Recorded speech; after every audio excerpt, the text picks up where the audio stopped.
को पता है कि यूएई में रहना फैमिली के साथ मुश्किल है, और वो भी वीज़ों का प्रॉब्लम जो होता है, और वो भी जब आपके पास पेपर पूरे ना हो तो फिर कितना मसला होता है।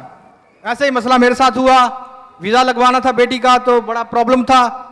पास्टर जी से दुआ करो, मैंने कहा पास्टर जी दुआ करें, तो पास्टर जी ने क्या कहा, पास्टर जी कहा 110% बेटे वीज़ा लग जाएगा। तो मैं डरा हुआ था कि ये बड़ा मुश्किल है, लेकिन खुदावंद पे यकीन भी था कि पास्टर जी ने कहा है, तो खुदावंद कहता है कि जो मेरा बंदा कहता है तुम सुनो तो वो हो जाएगा। और इन्होंने कहा कि बेटे हो जाएगा, 110% इन्होंने कहा हो जाएगा।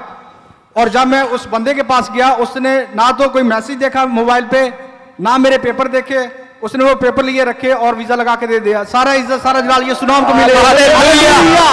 जोरदार तालियां बजाइए, यीशु के नाम को जलाल दें।